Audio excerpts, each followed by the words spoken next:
A paz do Senhor Jesus. Estamos em um evento muito conhecido, as bodas do Cordeiro. No livro de Apocalipse, capítulo 19, trataremos do versículo 7 e o versículo 8, que diz: regozijemo-nos e alegremo-nos e demos-lhe glória, porque vindas são as bodas do Cordeiro e já a sua esposa se aprontou. O evento das bodas do Cordeiro no livro de Apocalipse é sequência dos 4 aleluias que tratamos nos vídeos anteriores. Mas nos 4 aleluias foi um evento singular por cada acontecimento. Agora nós não vemos um aleluia, mas a convocação para se alegrar. Nos tempos bíblicos do casamento judaico, ele era principalmente em 3 fases. A primeira fase era um contrato onde o pai da noiva pagava um dote, e a segunda fase, o noivo ia-se até a casa da noiva com tochas acesas de madrugada, meia-noite, e a noiva esperava com as suas amigas porque sabia que isso aconteceria. E o terceiro era a festa do casamento. Então aqui, nas bodas do Cordeiro, o arrebatamento da igreja já terá acontecido. O tribunal de Cristo também já terá acontecido. Nós acreditamos nisso pelo fato de dizer que a noiva já vem ataviada para as bodas. Então, na festa das bodas do casamento, a noiva já terá o seu galardão. É importante lembrar que este é uma união definitiva de Cristo com a igreja. Por exemplo, a igreja já encontrou com Cristo no arrebatamento, passou pelo tribunal de Cristo, participa das bodas do Cordeiro, ceará e participará com Cristo no evento da ceia do grande Deus, que não podemos confundir a ceia do grande Deus com as bodas do Cordeiro. A igreja estará com Cristo na sua vinda, parousia, que é a vinda em glória, quando ele descerá com a igreja, e não para arrebatar a igreja, que é o primeiro evento. A igreja estará com Cristo no milênio, no juízo final, na Nova Jerusalém ou na Nova Terra e, por fim, em toda a eternidade. Quando falamos de bodas do Cordeiro, lembramos da noiva, que sempre é uma peça fundamental em qualquer casamento. Lembramos do noivo, que no caso de Cristo é o principal para que esse evento tenha acontecido. Mas esquecemos de Deus Pai.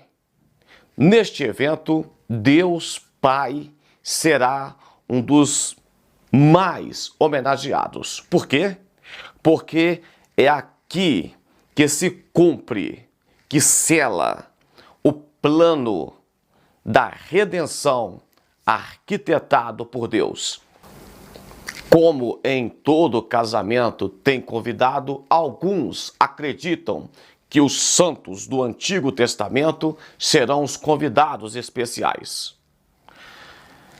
Quando o texto diz que a sua esposa já se aprontou, gera-se um pouco de polêmica, porque acredita-se que Cristo é o principal, a salvação é pela graça. Mas como que a igreja se aprontou? A igreja fez por onde merecer esse casamento, merecer a salvação? Olha, sabemos que de fato uma própria exortação de Cristo a uma igreja do Apocalipse, quando ele diz: guarda o que tens para que ninguém roube ou tome a sua coroa. Nós vemos o exemplo quando Cristo manda tomarmos a sua cruz e segui-lo. Então a igreja, a salvação é pela graça, mas temos que também permanecer neste caminho, permanecer seguindo as pisadas do Mestre. O versículo 8 diz: e foi-lhe dado que vestisse de linho fino, puro, resplandecente, porque o linho fino são a justiça dos santos. Porque o texto diz que foi-lhe dado de vestir. Olha, a noiva já havia se aprontado, agora foi dado de vestir. A outra explicação para esse vestido aqui não é veste de salvação, seria veste dos atos da justiça dos santos ou da igreja. Por quê? Porque a salvação da igreja é um ato imputado pelo próprio Cristo, que morreu na cruz por nós, pela igreja. As vestes do casamento aqui, seria dos atos e não da salvação. Então, resumindo, vestes de justiça e não de salvação. Questiona-se se era comum dar vestes em casamento. Olha, nós vimos José presenteando seus irmãos com vestes.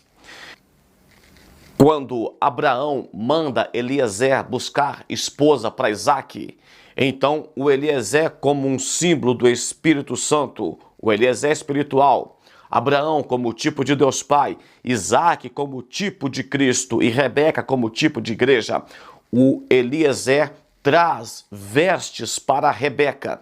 Então ela ganhou vestes antes de encontrar com o Isaque espiritual. A igreja, como Rebeca, ganha vestes para o casamento com o Isaque espiritual. Casamento da igreja com Cristo, casamento de Rebeca com Isaque. Então vemos José em Gênesis 45 e versículo 22. Vemos Sansão em Juízes 14 e o versículo 12.